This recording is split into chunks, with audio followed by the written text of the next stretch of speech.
Okay, let's get started. Uh, what did we discuss last class? So,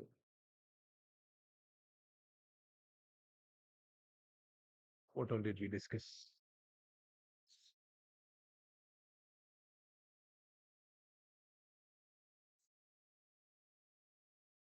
Okay, if you have two vectors, Rn, we said x is perpendicular to y, y is when x, the standard inner product between them is 0. All right, then if you have a set of vectors,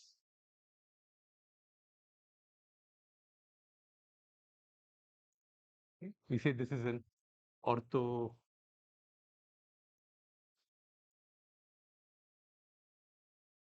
set. Well, orthogonal set, not orthonormal.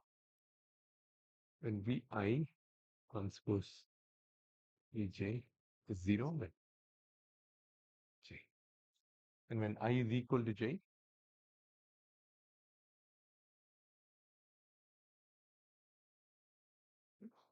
if that is the case, is this set linearly independent? If it's orthogonal, is it linearly independent? It is linearly independent. This is a linearly independent set. Okay. If the length, if Vi transpose Vi is equal to 1, then this is an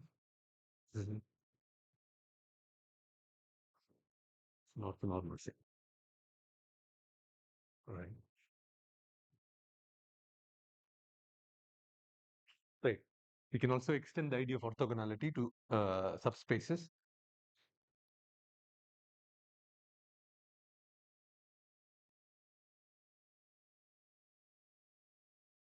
If we have two subspaces V and W of Rn, we say V is perpendicular to W. When do we say that? Hey, hold on. This is this is a subspace. Is there a transpose operation defined on a subspace? No. What is the condition for two subspaces to be orthogonal to each other?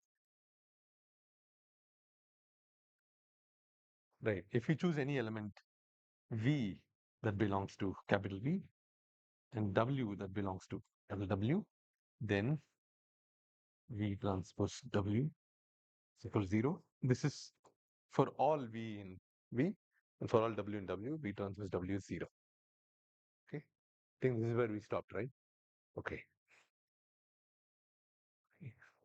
Now, the next thing we'll talk about is a very important operation. It's called orthogonal projection.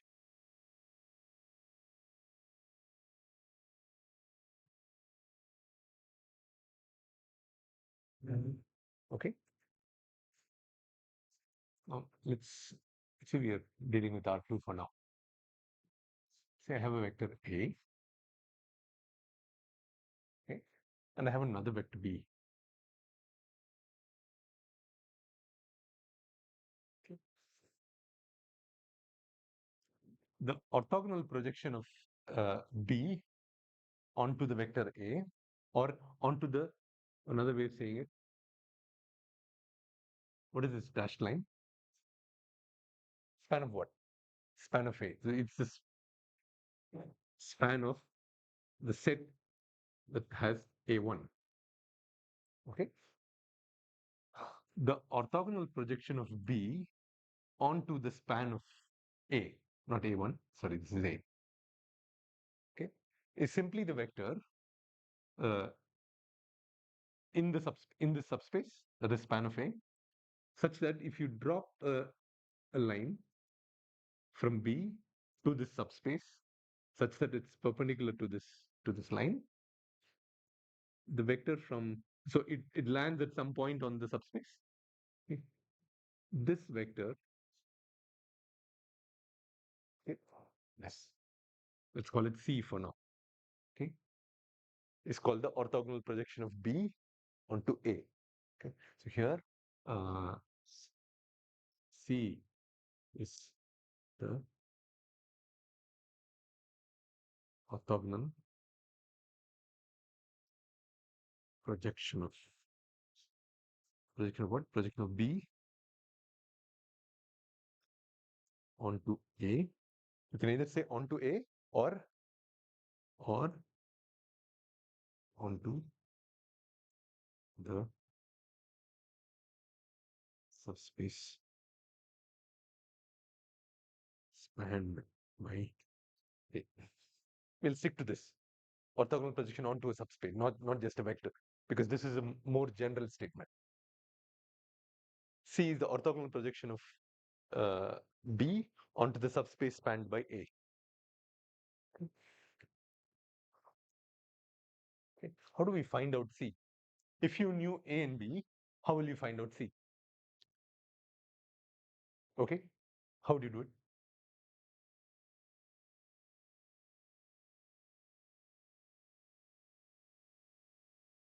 Okay. See, all we know is that this line that I've drawn here, that's perpendicular to any vector along, we know two things.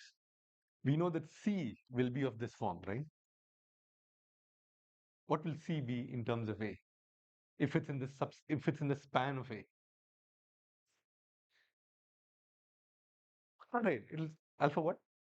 That's all. It'll be some scalar multiplied by A because it's in the span of A. It's a linear combination of A. Since it's one dimensional, these are all the vectors that you can get. Right? We know this. Okay. What else do we know?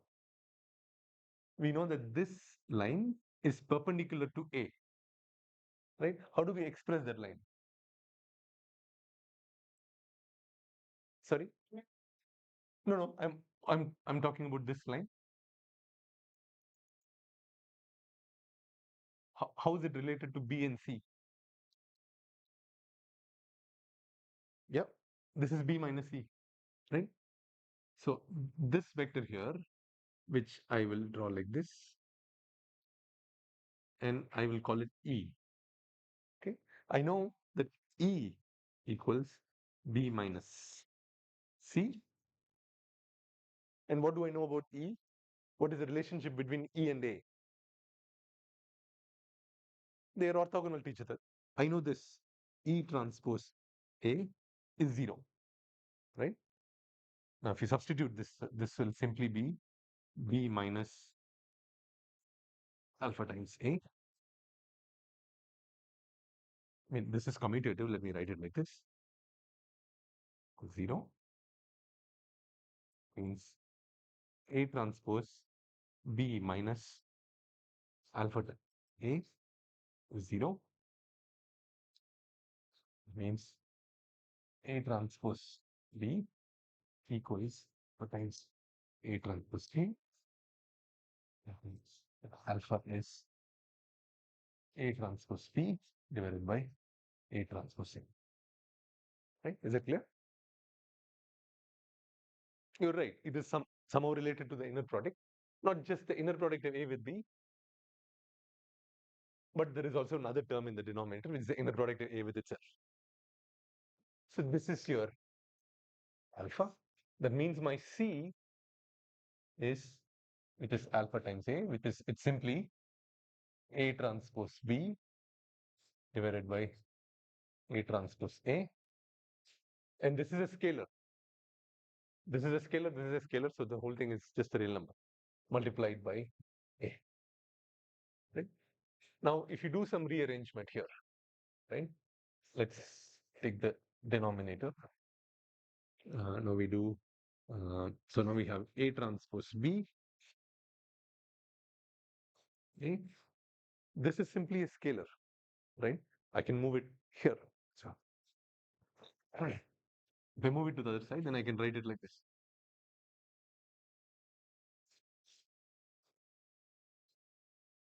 Right? Now, let me remove these braces. Let me move them here. Okay. If I do that, is everything still okay? So here, this is a n cross 1 vector. This is a n cross 1 vector. This is a scalar. So this is okay. If I move these around, what do I get? So I get something like this. A transpose multiplied by B divided by. Is everything still okay? What is the size of the numerator? Is this term still a scalar? So here, this term was a scalar. Is this term still a scalar?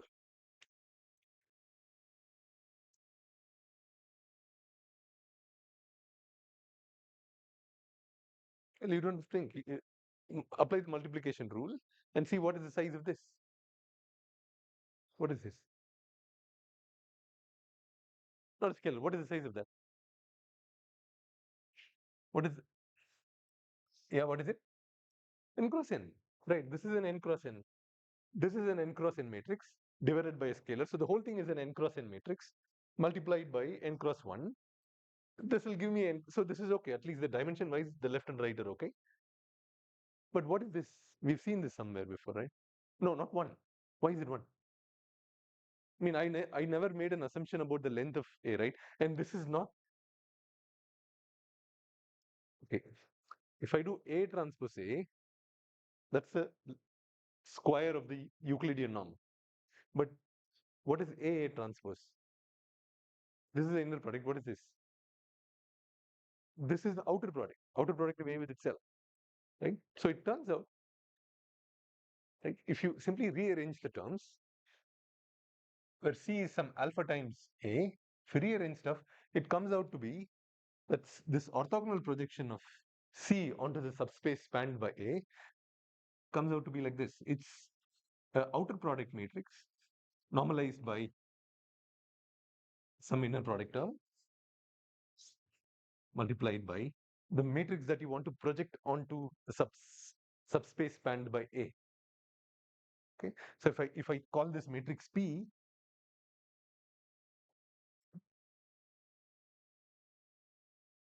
okay, if I multiply B by the matrix P, I get C. So this matrix is doing the operation of taking your vector B and doing an orthogonal projection of B onto the subspace spanned by A. Okay, and that is where you see the role of outer products come in. One way to interpret the outer product is whenever you have a vector B, or any vector X, right? If you take the outer product of the vector with itself, or uh, or the product of the column vector with its transpose, what you get, yeah, is um is the orthogonal projection matrix, but with an inappropriate scaling. If X is of length 1, then X transpose X is 1, so this disappears, then this is simply an orthogonal projection matrix. If it's not, then it's some scaled orthogonal projection matrix. Okay, and that is why outer products are very important, because they give you these orthogonal projection matrices.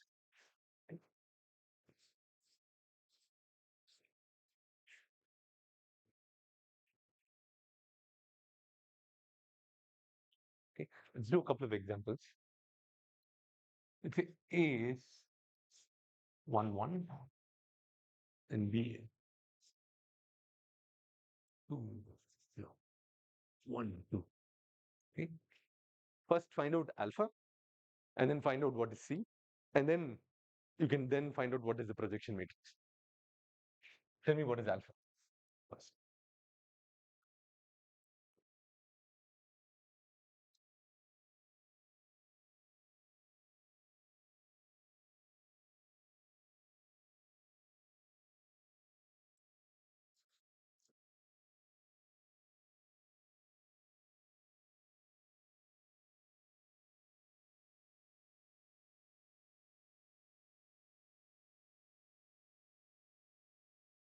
Okay, so it's A transpose B divided by A transpose A.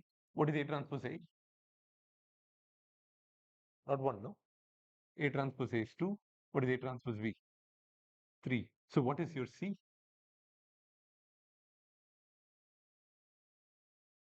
Right, okay. Now find the projection matrix. What is the projection matrix? What will be the size of the projection matrix? 2 cross 2.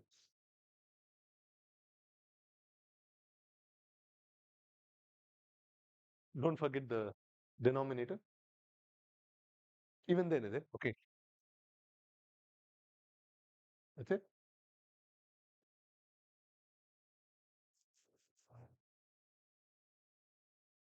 Is that right? I'm not sure if that is correct. So it's A transpose divided by A transpose A. A transpose A is half. 1 by A. It's half, half, half, half. Now what is C? Now C is simply P times B.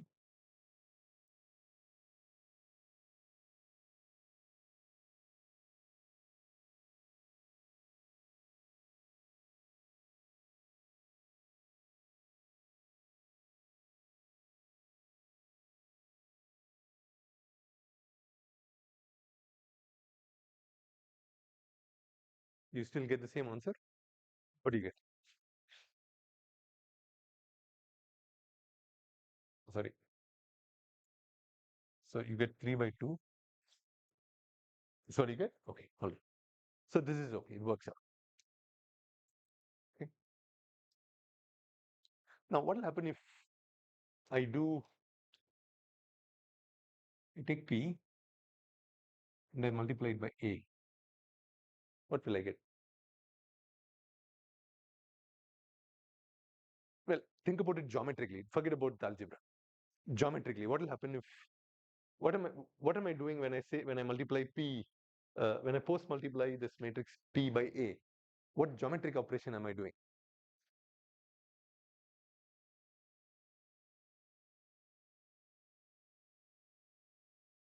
No, see, yeah, no, see, how did we how did we arrive at this matrix P? When we were trying to find the orthogonal projection of B onto the subspace spanned by A, right? And we said that matrix P is the matrix that performs this orthogonal projection operation.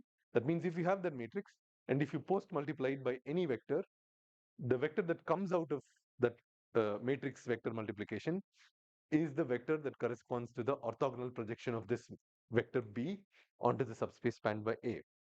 Okay. Now I'm asking you, what will happen if you multiply this matrix P by the vector A?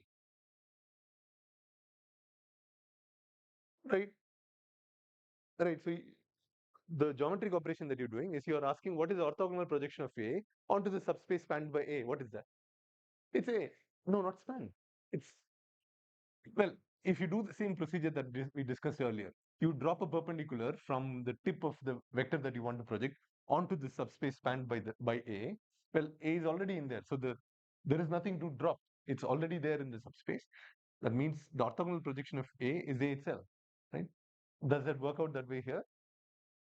Now, we know P is A transpose divided by A transpose A. We multiply by A here, then you get A transpose A divided by A transpose A. Now, instead of the bracket here, if you move the brackets here, these two get cancelled, you get as A. So that's all. Okay, I hope that's clear. Okay. Now, this is if you have a one-dimensional subspace. And here, before we move on, what if the length of A was 1? The Euclidean distance, Euclidean norm of A was 1. Then what is the projection matrix? The orthogonal projection. No. I'm asking what is the expression for the orthogonal projection matrix if the length of A is 1? Well, if it's 1, A transpose A is 1, it's simply A transpose. That means the role of this denominator here is simply to account for the length of A not being equal to 1. If the length of A is equal to 1, then if you simply take the outer product of A with itself, well, if you take the outer product of A with itself, then you get the orthogonal projection matrix. Okay. Now, this is if you want to project onto a one-dimensional subspace. Okay. Okay. What if you were in R3?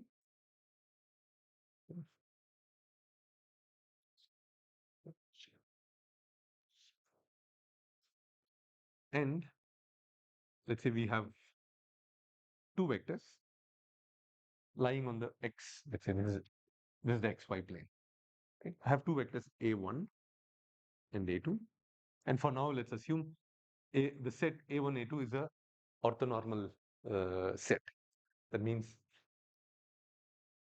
length of ai equals length of a2 equals 1, and a1, let's suppose a2 is 0. Now, let's say I have another vector b.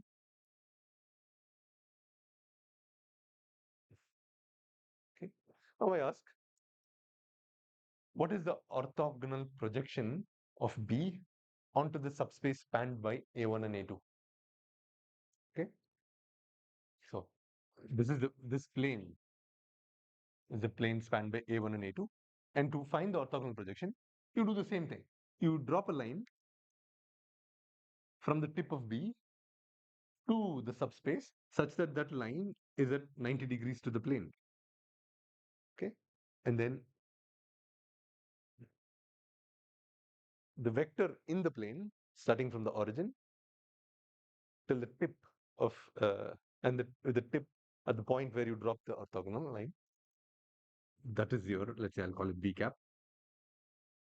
That is your orthogonal projection onto the subspace spanned by A1 and A2. Okay, that's so you do it geometrically. Okay. Algebraically, this works out like this. The projection matrix in this case is simply this. You form a matrix, let's say A, with A1, A2 as the columns. Okay. The orthogonal projection matrix of B onto the subspace spanned by A1 and A2 is simply B equals A, A transpose. Okay. This is for now. I've talked about a two-dimensional case, but this need not be two-dimensional. This can be m-dimensional.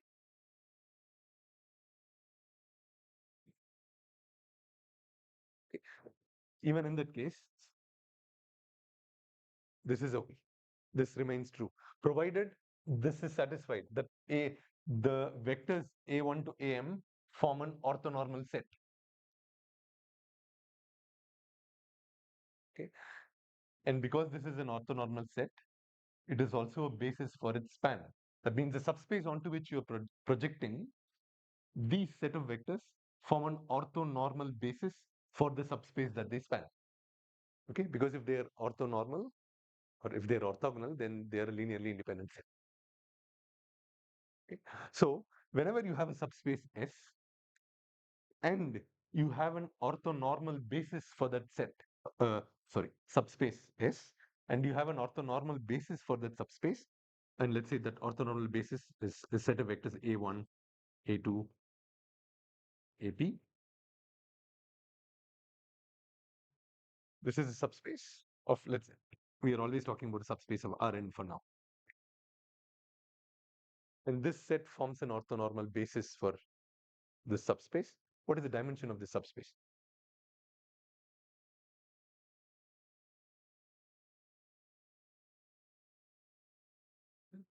What is the definition of a dimension of a subspace?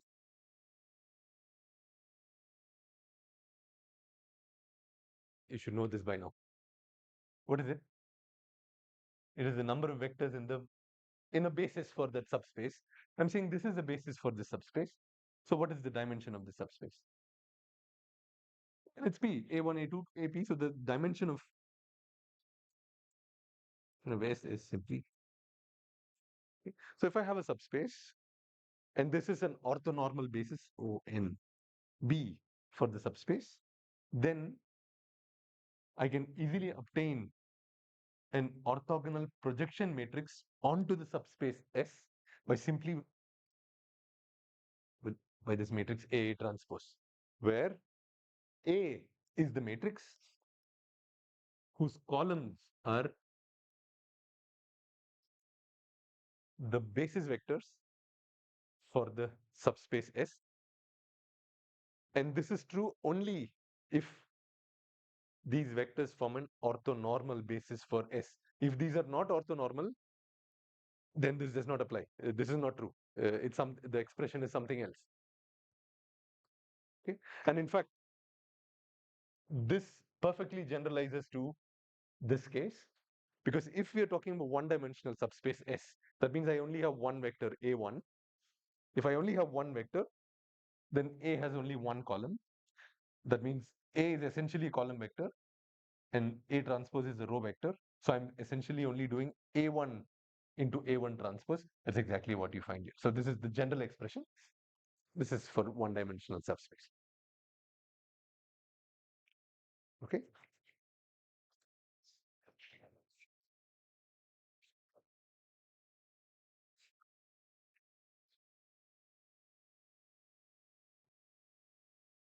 Now, before we proceed,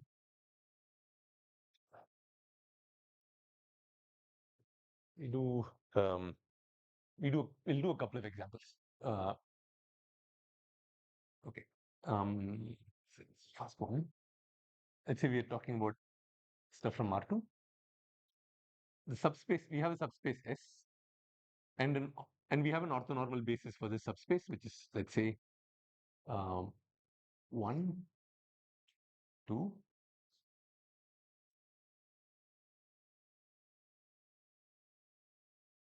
divided by 5. What is the dimension of the subspace? It's 1. It's the subspace is generated by this single vector. Okay. Now I ask you, what is the orthogonal projection? I'll write from now. I'll write it as P subscript S. S standing for the subspace S. That means this is an orthogonal projection matrix onto the subspace S. What is this?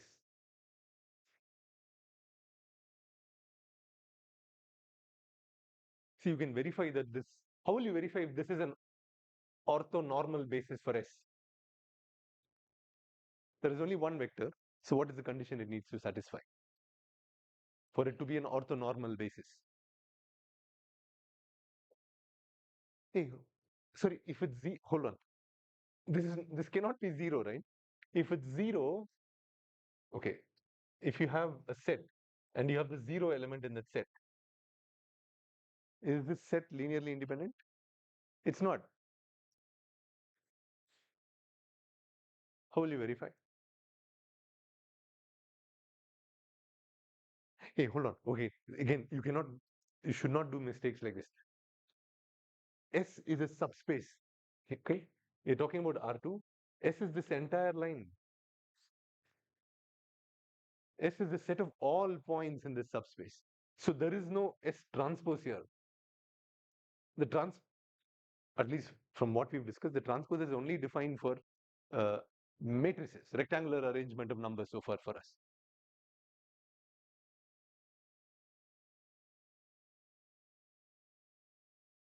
Hold on, there is no A here. Okay, you're saying this is A, is it? Okay, all right. So what should be A transpose A? Hey, hold on. Can A transpose B ever be 0? Ah, it should be 1, that's all, right? See, if you're saying this is an orthonormal basis for this line, then this basis, if the basis vector is of length 1, then that's an orthonormal basis. Okay, because it's got length 1. Well, there are no other vectors with which it can be orthogonal. So it's an orthonormal basis. Okay, what is the projection matrix now? Okay, tell me what it is. So this will be A transpose. Tell me what that is.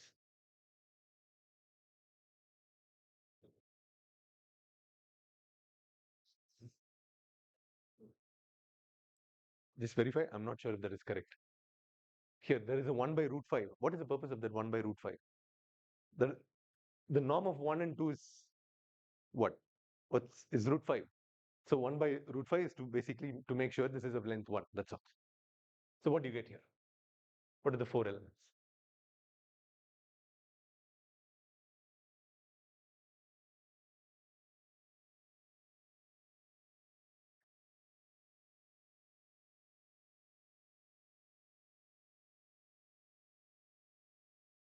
Yeah. Tell me, yes. So there'll be a 1 by 5. Okay, fine. So this one is maybe it's some vector here, right?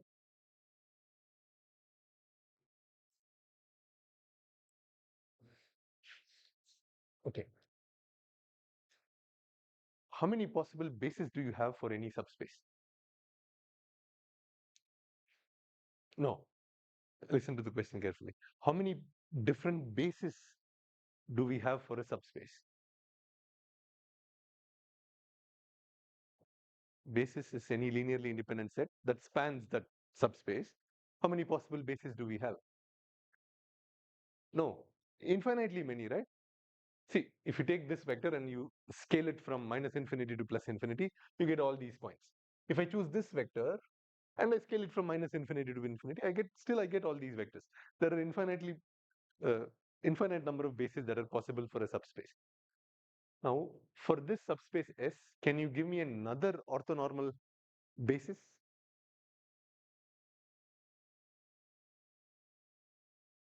So this is one.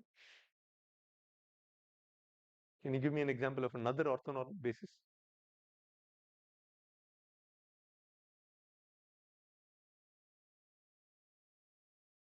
What about this?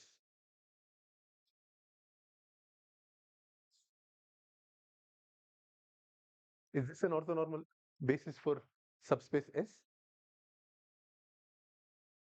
Why? Why is it an orthonormal basis?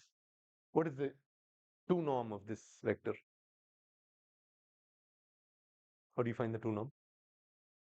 Let's say this is, let me call it B. What is B transpose B?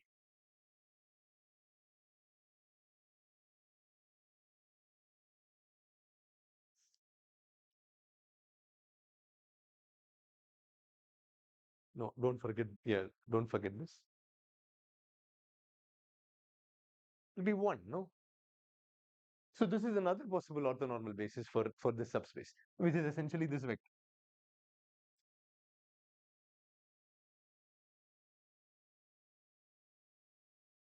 Right? This is a vector of length 1. And if I simply scale this in either direction, I get all the points on this. So it's an orthonormal basis. Right. Now, instead of starting with this as the basis for S, what if I started with this as the basis? Okay. Now, this is an orthonormal basis for S. According to what I've said, as long as you have an orthonormal basis for the subspace S, A transpose should be the orthogonal projection matrix onto that subspace. Now, if this is the basis I start with, then B transpose should also give me the orthogonal projection matrix. What do you get if you do B transpose? Well, that's easy to see.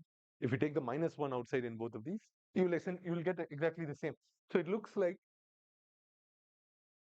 if you have the subspace S, irrespective of what orthonormal basis you start with, right? If you do A transpose, the orthogonal projection matrix will always come out to be the same matrix, which makes sense, right? Okay. We'll do one more example in R3, and then that'll maybe clarify things a little bit more.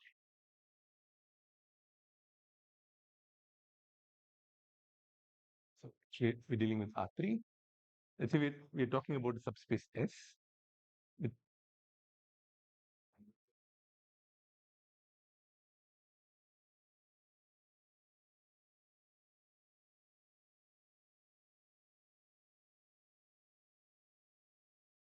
what is the dimension of the subspace? It's 2. Is this an orthonormal basis for the subspace S? Yeah, both the length of length 1. If you take the inner product, it's 0. If I take any vector from the subspace S, what will it look like? If I were to write it down like this. Yeah. What is it?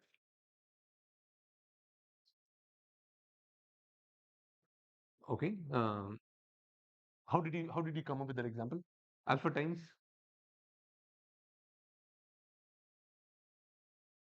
Okay. That's all, is it? But you also have a second one, no? I agree. This will be in the subspace S, but there'll be other ones. What is the most general express? Sorry, 0, 0, 0, is it? This will be there in any subspace. The zero element has to be there.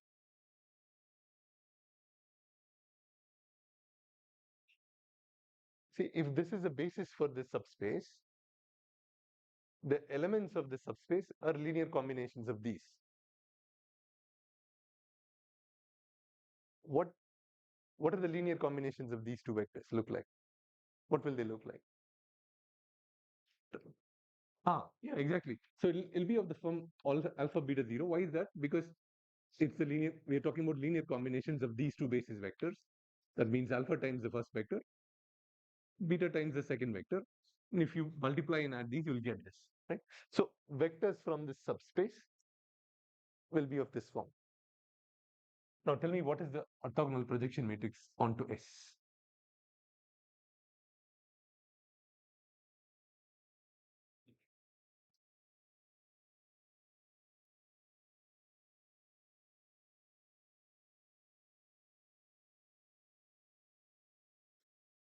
Well, it's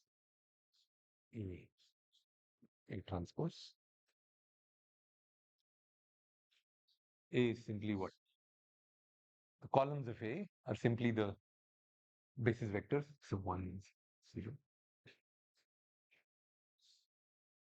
multiplied by A transpose. That's 1, 0, 0, 0. What do you get when you multiply this up?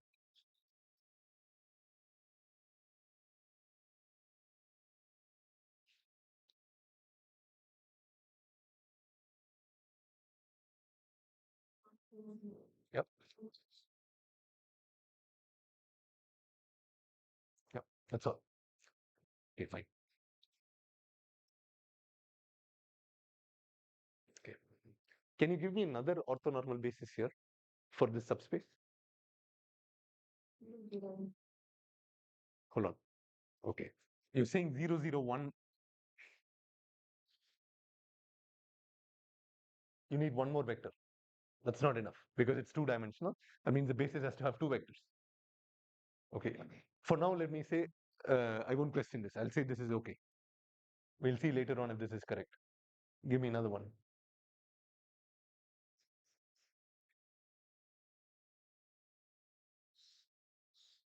Before we proceed, let's assume what you're saying is correct. Let's say this is there. This is some vector, right? The moment you multiply it by some constant c, see, the vectors from the subspace have their last element to be 0 always.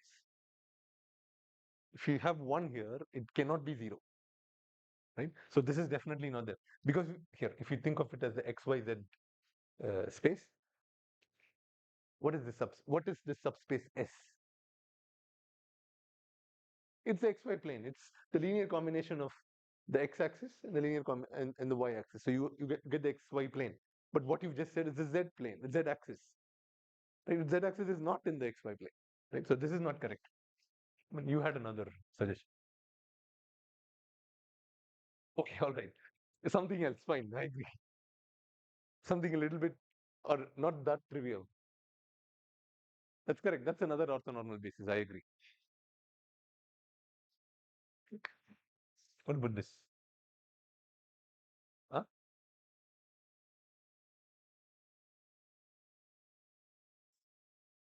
Well, you simply have to say, okay, come up with a number here, and then come up with another vector such that it's orthogonal to this. That's it. What about this?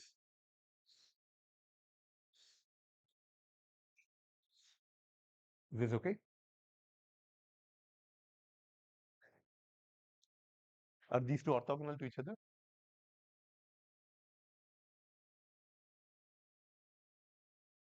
If you're not sure, just write it down and find out. That's all. The product of these two plus the product of these two, 1 minus 1 is 0. But they do not form an orthonormal basis because their lengths are not 1, that their lengths are root 2. So it's simply 2 here. Now this is an orthonormal basis for S, right? Can you find out S now again?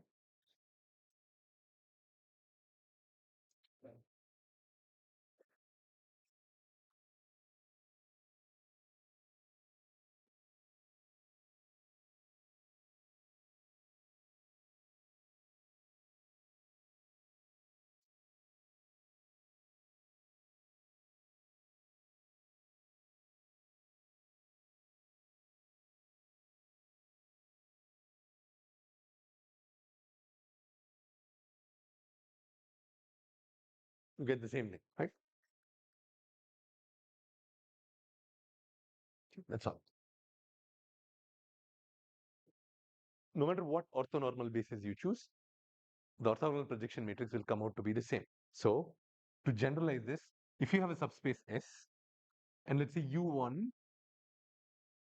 is a set of vectors that form an orthonormal basis for S, U2 is a set of uh, vectors that form an orthonormal basis for S, and I'm going to abuse notation here, but uh, I've said U is a set with, let's say, elements. I'm not going to say this. U and V. Okay, two sets U and V, which are orthonormal basis for S. U has U1, U2, UP. This one has V1, V2, VP. If you form a matrix, okay, this is a matrix. This is not the set. Okay, whose columns are U1, U2, UP, and you form another matrix V whose columns form V1, V2, VP, then U transpose U will always be equal to V transpose V. Okay. Again, I reiterate here, I've said U and V are sets, but I'm using the same letters, U and V, to represent matrices. That's why I can do U transpose U. You cannot do U transpose for a set. It's not defined. Okay.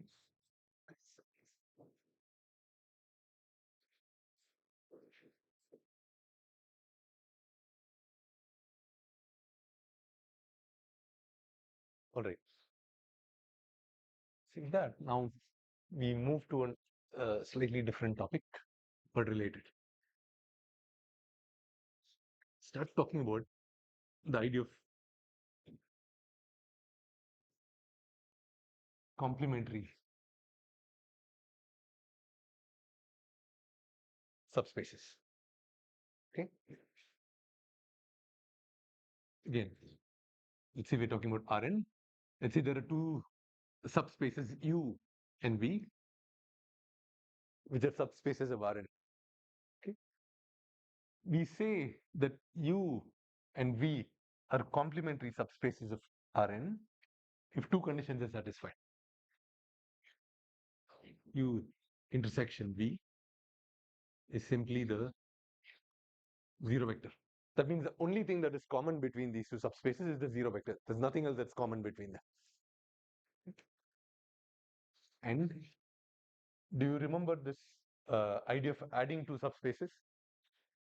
What is the if you have two subspaces, let's say I create a new subspace W, which is the sum of these two subspaces, how do I generate W? What is the definition of W? Remember? So W is simply the set of all vectors U plus V such that U belongs to capital U and V belongs to. If you simply take the sum of all possible vectors from U and V, that is defined as the addition of two subspaces. Okay, that produces W. Okay, now the sum of U plus V.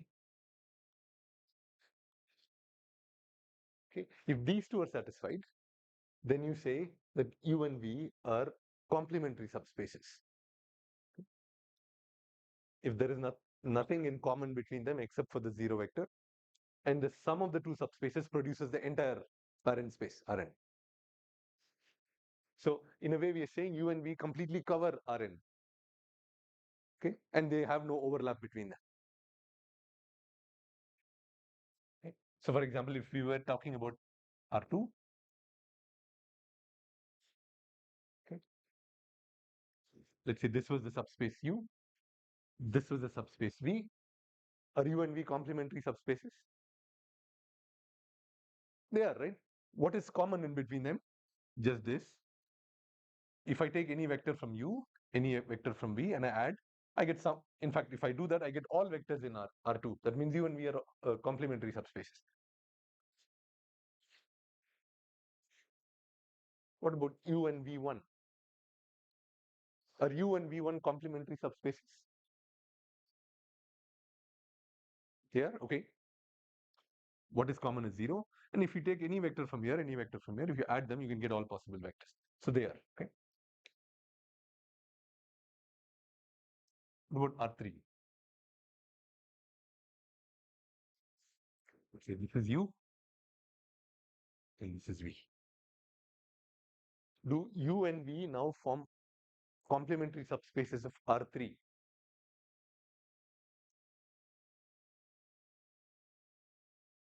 Yes, why? Well, common is 0, fine. What will you get if you add these two subspaces? Will you get all of R3?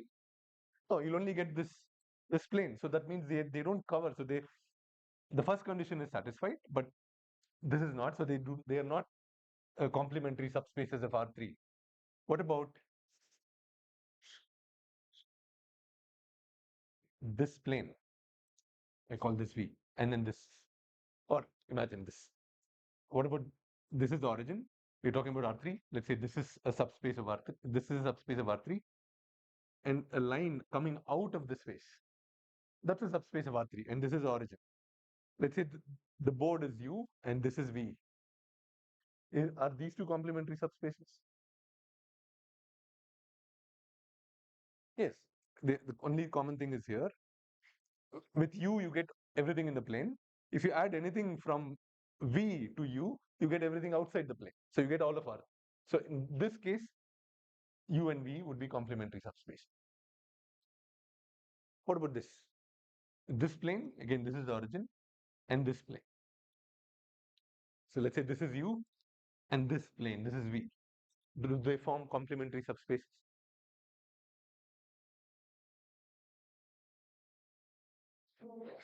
See, if you're not clear, just verify. You simply have to verify these two. That's all. Yes? Okay. Why yes? Let's look at this. Is this satisfied? You have this plane, and then you have this plane, right? Two planes intersect in a line. That means that entire line is common to them. That means there are elements more than 0 that are common to the two of them. So that means the first one is out. What about, so it's definitely not complementary, but let's verify, is this satisfied? Is the sum of this subspace and this subspace R3? It is, right? I mean, it's more than what you need, but if you take any vector from this plane, any vector from this plane, you can get any vector in R3. So this is satisfied, but this is not. So now that it's clear, you can now say, if you have complementary subspaces, you can add an adjective to this idea of complementary subspaces and say two subspaces U and V are orthogonal complements.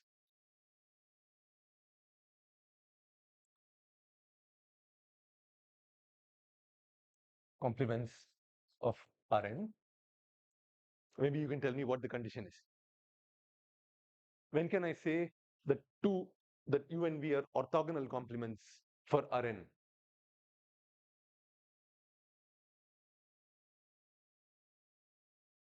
Go ahead, yes. Hold on. These are subspaces, these are sets. You don't have a transpose for a set.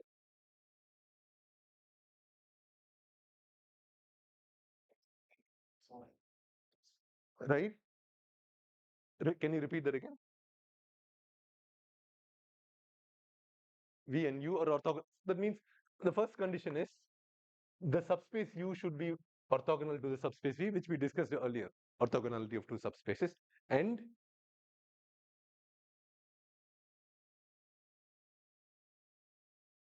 well, we're saying it's complement. Well, you could say, you can just slap on these two conditions. You can say, well, U intersection V has to be equal to the zero vector, and then U plus V should be Rn. Okay. Now, it turns out this is not necessary. Okay, because if you say two vectors, two subspaces are orthogonal to each other, then the only thing that is common to them is the zero vector. Okay, so you can remove this. You don't need this. So this is only condition two. Okay, if U is perpendicular to V, the intersection is anyway only the zero vector.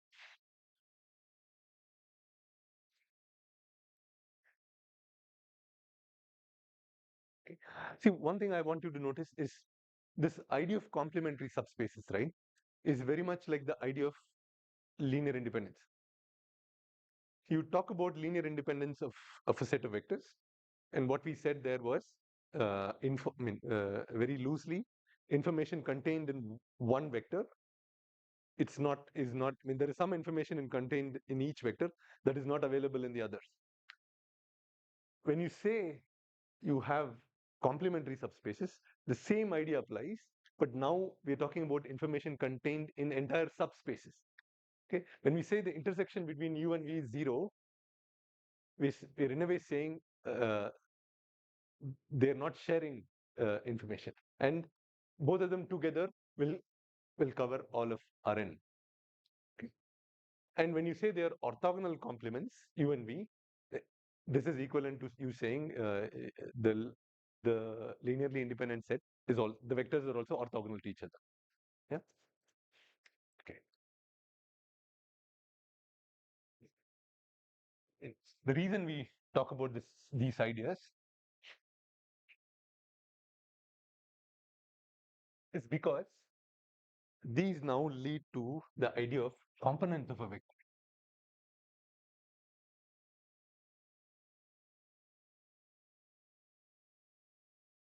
Say you have a vector x from Rn. Okay. Let's say you have two uh, complementary subspaces U and V. Not no, these are subspaces. Okay.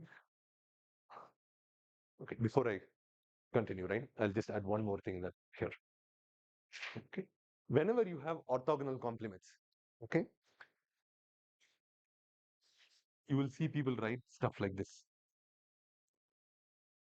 Again, here use a set. Okay. Okay. U superscript perpendicular equals V. That simply means U perpendicular V simply means everything else that is orthogonal to U equals V. Okay, you have a big space and then you have a subspace through that. U perpendicular is everything else that is there in the sub in the vector in the entire space that is orthogonal to U. That's what this means. So when you see people write stuff like this, it simply means U and V are orthogonal complements of each other. You can also write V is U, and then these things apply. U is what? U perpendicular will be U. Okay. Okay. Let's say we have two subspaces U and V, and let's assume for now U and V are complementary subspaces.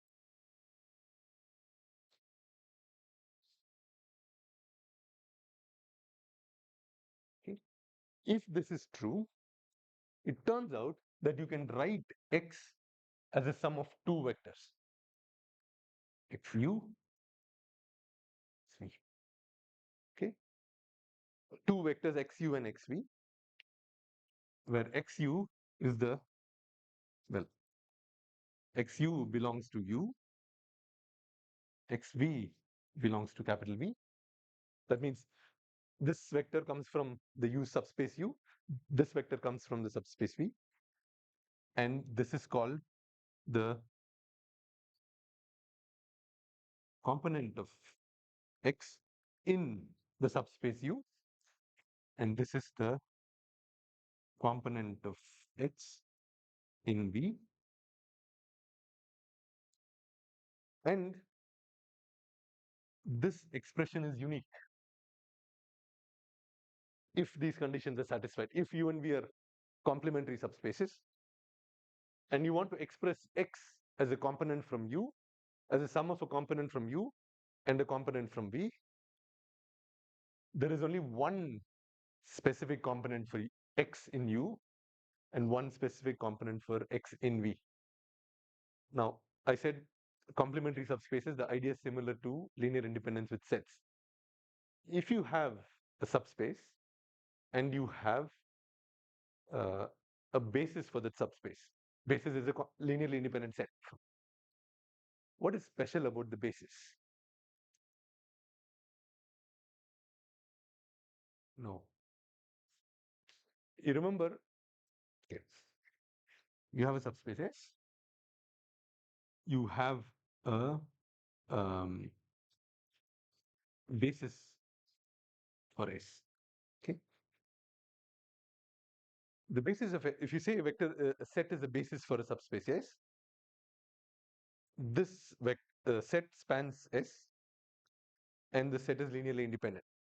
Because it's linearly independent, if you choose any vector y from this subspace, there is only one unique linear combination of the elements of the basis that will produce y. There is no other combination. That is exactly the same idea here. If U and V are complementary subspaces of Rn, then there is a unique xu and unique xv. The sum of the two will give me my vector x. Okay. Now, what will happen if U and V are not just complementary subspaces, but they are orthogonal complements? What can you say about the two components now?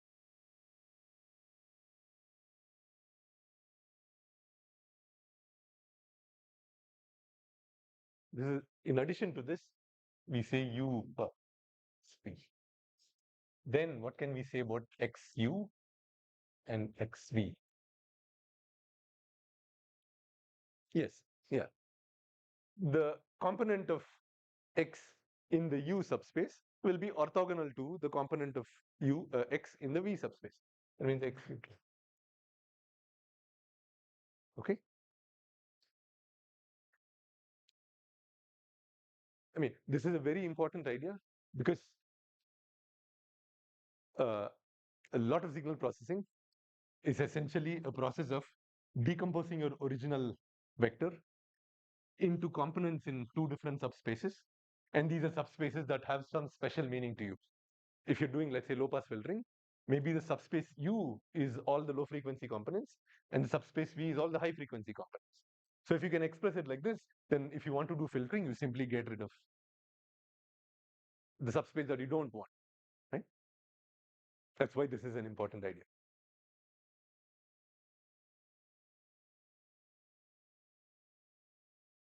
Okay, all right. That's all I wanted to say about complementary subspaces. But now we'll look at some subspaces that some subspaces we've talked about before that are actually orthogonal complements. Okay, you go back to the matrix n cross n. Okay. What sort of a linear transformation does this matrix represent? Mapping from what to what? It represents a mapping from Rm to Rn. Okay, and we said that there are four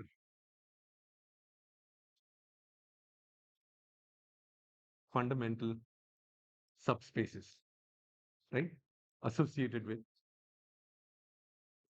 A. What are the four fundamental subspaces? Okay, I'll only write the expressions. I will not write what the definitions are. What is this? Column space of A. What is the column space of A? What is the definition?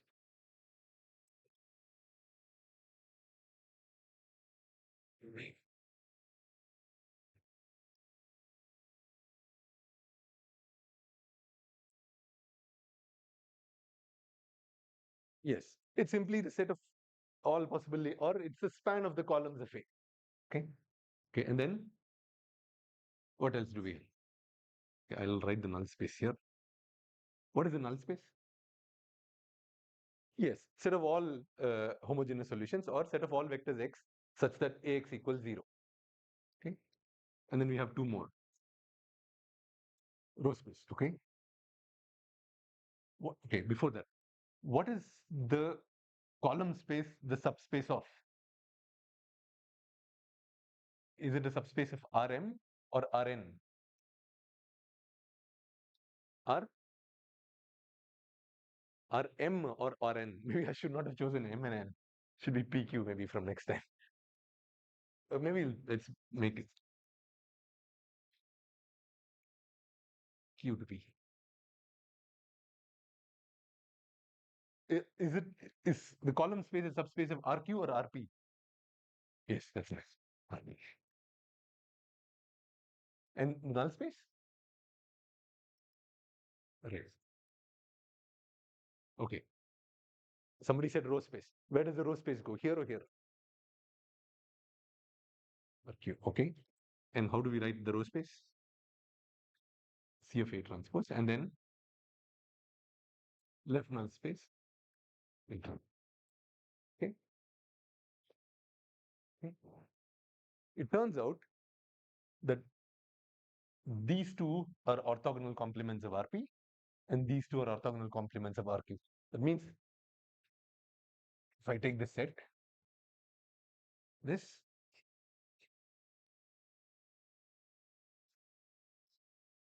okay,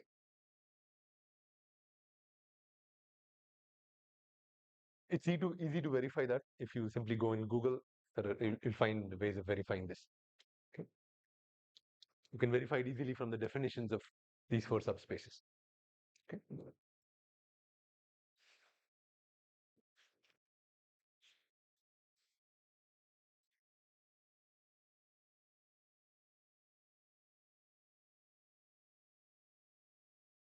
Now this idea brings us to this popular picture that you can find in Gilbert Strang's book, where he draws stuff like this.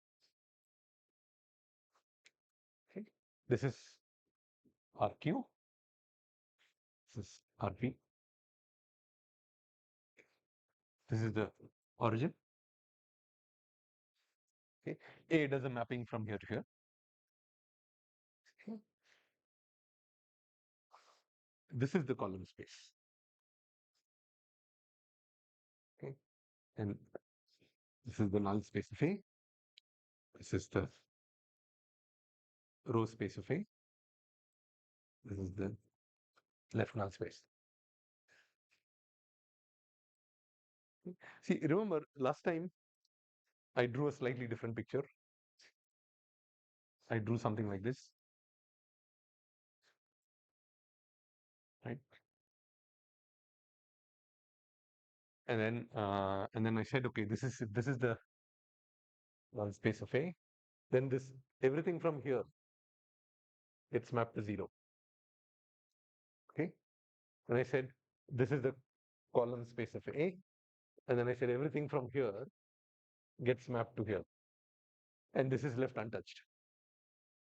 Okay, this is part of the space that you cannot reach. Okay. Now I will slightly correct what I said earlier. Okay. Now, if you take any vector from RQ, right, the null space and the row space are orthogonal complements of R. Sorry, what did I do? I think no, sorry, this is not right. Right. The null space and the row space are orthogonal complements of RQ, right? Means if I choose any vector x from, if I choose any vector, so A is equals q. Now, if I do a times x, I get some vector y, right? X is from R cube.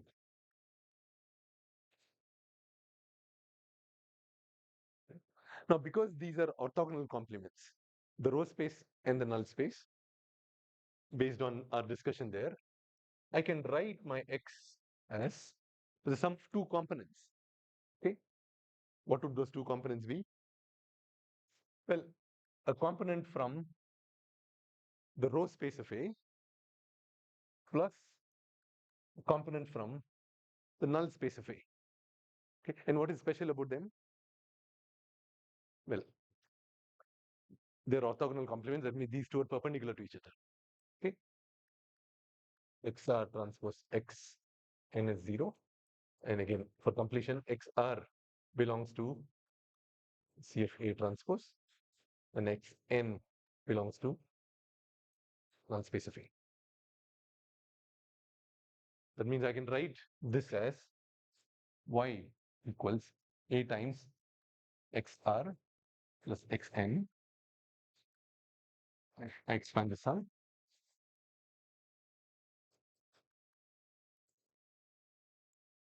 What is A times Xn?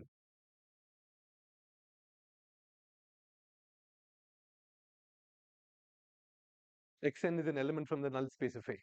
So what is A times Xn? 0. Why is it 0? Right, because null, by definition, any vector from the null space is a vector that takes Ax equals 0, right? I mean, this goes out.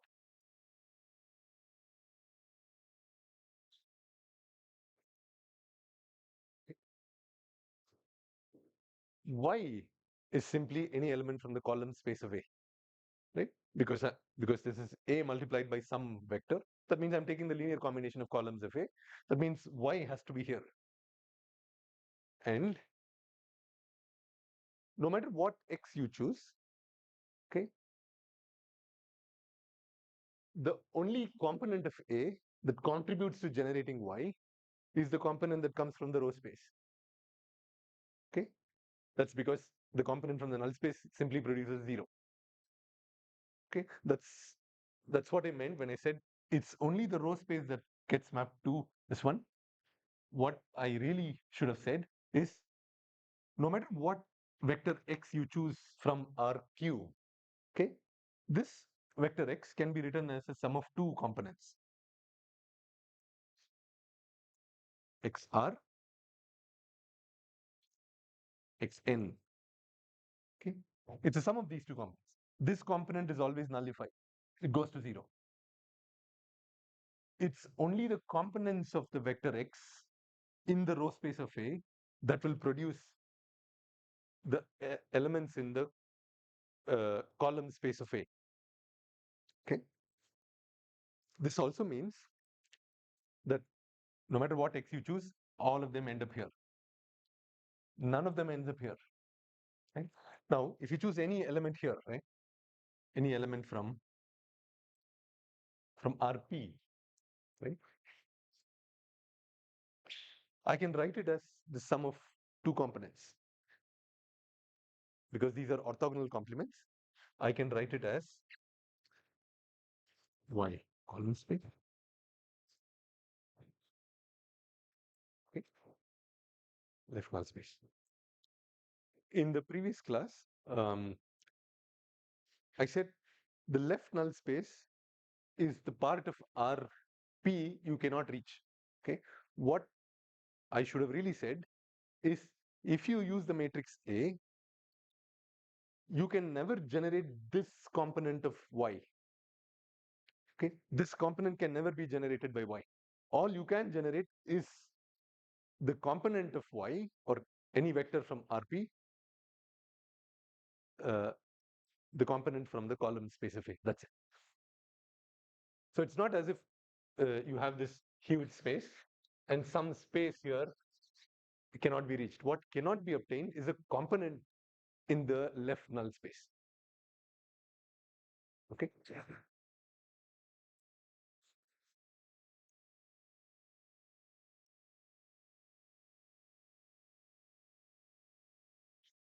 we have maybe a couple of minutes. If you remember the very last example that we looked at, I think it was 1, 1, or 1, 2, 2, 4. The when we looked at um, the solutions of x equals b, can you look up the last example? A 2 x 2 matrix with rank 1.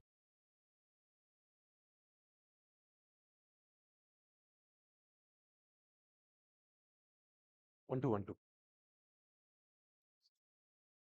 Okay.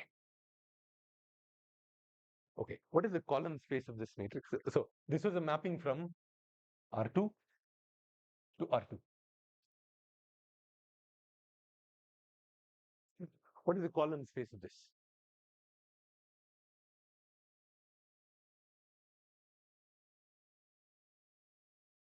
1, 2, that's this vector. So any,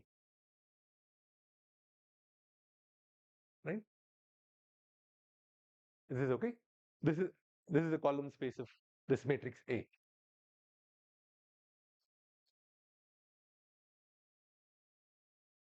What about the null space? We we computed the homogeneous solution for this, right? What was it?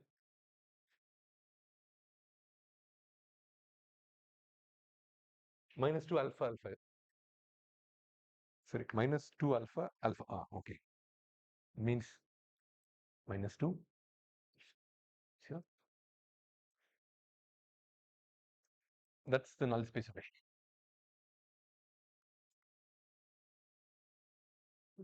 What about the left null space of A?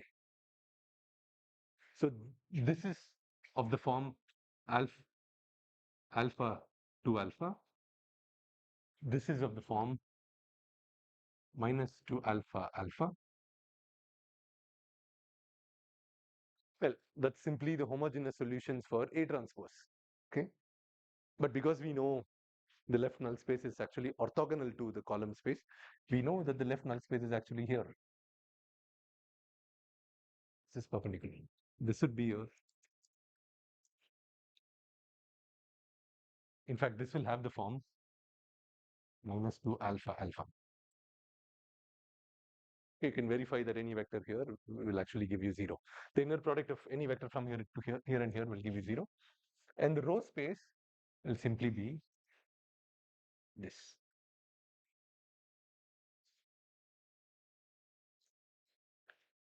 Okay, this is our value. Now, if I choose any vector here, right, I'm free to choose anything from here. This vector. This is my x. And then I multiply by a. Well, let's give it some value, right? Okay. Let's keep it simple.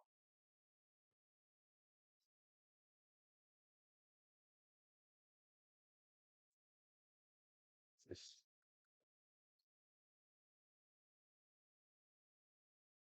Now,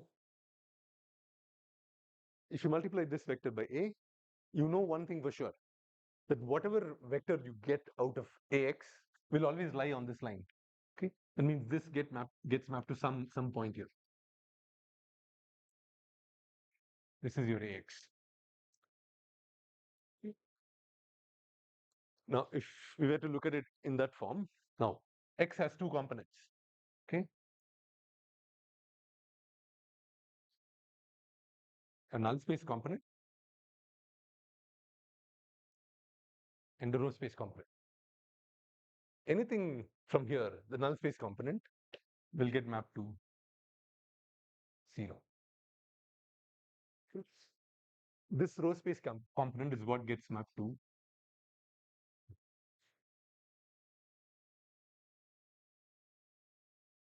Okay, and again to clarify this, right? The left null space of A, what that means is when you multiply any vector x from the input space, right? What Ax cannot generate is a component along the left null space. Okay, it is not as if you cannot generate vectors from the left null space.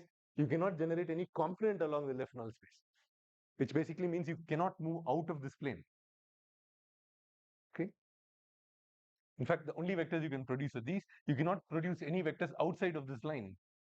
Right? So it's wrong to say you cannot produce anything from the left null space. The right thing to say is you cannot produce a component along the left null space, which essentially means you're restricted to this line. Okay. All right. That's all I wanted to say for now, and then we'll take it up again from Thursday. Okay. Are there any questions? Okay. See, again, as I said before, the first two lectures were very dry, especially the first one. But you see the ideas of basis, linear independence, span, all that will keep coming up. So being really clear about the definitions or remembering the definitions is the essential first step. Because if when I ask you what is the basis, you should be able to immediately tell me the definition. Okay, so please go back and revise because once you understand that, most of this is easy to follow. If you are still shaky with your definitions from the first two lectures, then the rest of it is going to seem like a nightmare. Okay, thank you.